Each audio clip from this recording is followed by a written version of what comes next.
I think we may be kindred spirits in that regard, because if there was anybody who was hard on Kobe Bryant while he was alive, it was me. I went to training camp with the Lakers, my first job out of college, and was in pure adulation of Shaquille O'Neal. He's the kindest, most generous person that I met in basketball.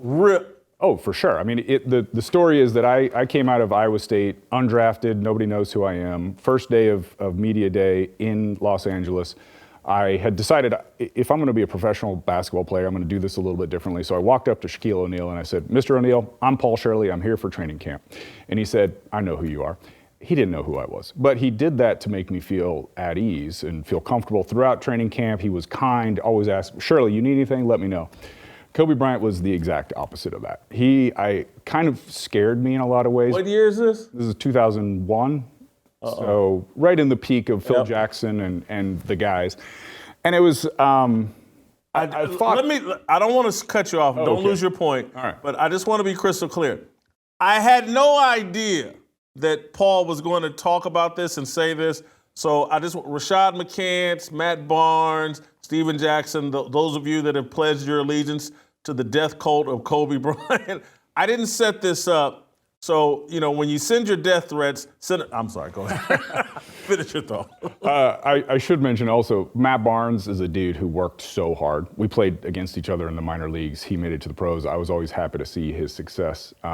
So I have nothing but lovely things to think about Matt Barnes. What I saw from Kobe Bryant in training camp, and Shaquille O'Neal would talk about this a lot, that Kobe didn't really have his own personality. So Shaq would make fun of him and behind his back and say, hey, look at baby Mike out there. Because Kobe Bryant was aping Michael Jordan. We live in this time where it's difficult to talk about people who have died. So I'm reluctant even to say what I'm about to say, but I thought at the time, Kobe Bryant is probably a true sociopath. Like, he doesn't have real emotions. And that was frightening to me, just to see that in action, because it was so unsettling in the way that being around any sociopath is. In fact, when he died, several reporters who knew that I had been hard on him called me and asked if I wanted to say anything, and I just buried it because I didn't think it served me at the time. As you know, I run a co-working space in Denver. I'm out of basketball. I don't particularly care about all of this. But still, there was that reluctance to be hard on him, even though I'd had this personal experience, which I think was pretty valid. I met hundreds and hundreds of basketball players, and so was able to pretty well catalog, did I like this guy, did I not? Kevin Garnett, for example, just the most amazing human being, such a leader, so forthright and direct.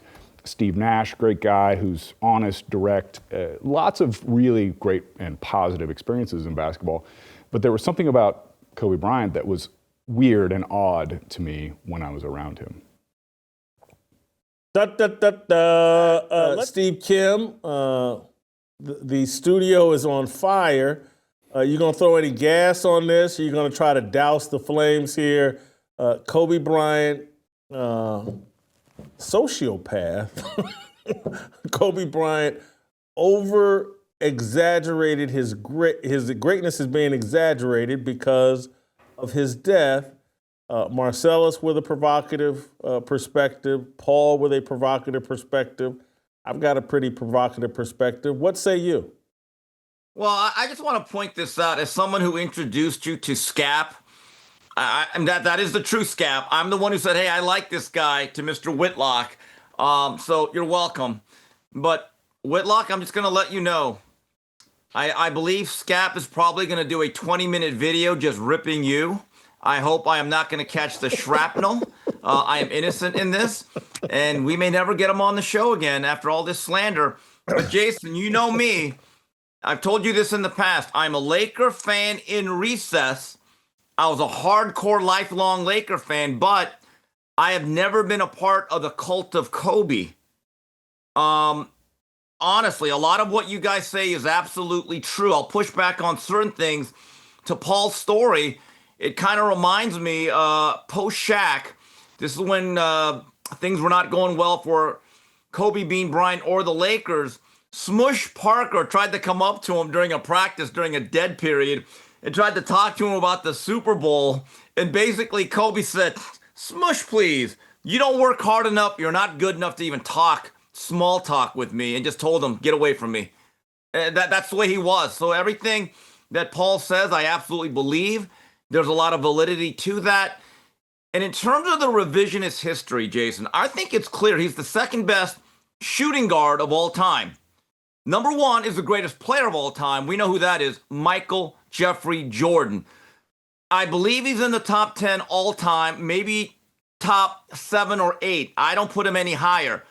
But to your point, did him dying give him the James Dean effect or Bruce Lee? Did it elevate him even beyond his actual standard or the measure that he set? Jason, I agree with that. I feel like you've just slandered Bruce Lee, though. And I know Bruce Lee died early, but Bruce Lee is, I know, you have that Asian past, but Bruce Lee, certainly the greatest karate man in movie and TV history. I don't think he's been exaggerated in death, but, you know, we don't have to replay that. What do you think of my angle, Steve, of like, hey, man, this is a Nike thing. They're trying to sell shoes with Kobe Bryant. They're trying to ride this Kobe in death wave to sell more tennis shoes. Well, newsflash, Jason, they're Nike. Their job is to sell shoes. I get it. I get it. And by the way, I will give Scap credit because I didn't like the end of the Kobe career. I thought he held the franchise back. I really do. And I actually think Jeannie Buss, giving him that exorbitant max contract that was not team friendly, held the franchise back. And I wish he would have done more or less what Tim Duncan did and took a team friendly deal so you could transition to the next era. But I get it. It's a different market. I believe a television network, that dynamic was in play. If you look at Kobe's last 3 seasons when he was basically Secretariat on 3 legs, it was the worst stretch in Laker history, even going all the way back to Minneapolis. That has to be factored in, and that's where the cult of Kobe and I have a disagreement. They make it sound like this guy walked on water and then cleaned the pool. My thing is he was great. He was unbelievable, but he did have his flaws. Okay, but Jason, let me just tell you this, though, in defense of Bean. The Lakers do not three-peat without him during the Shaq era. And anyone that says he was just Robin to Batman, I will vehemently disagree with that assertion. I'm in total agreement with you there, Paul. We are celebrating now, after death, his sociopath mindset, that Mamba mentality. Everybody needs to have that singular focus. At the time, when the split between he and Shaq went down, I was always, and I used to write about it, I was like, I'm a Shaq guy. Kobe's being too hard on the big fella and running him out of town. If he were a bit kinder and he could have milked Shaq for even longer and they would have achieved even more, I thought he was too hard on Shaq.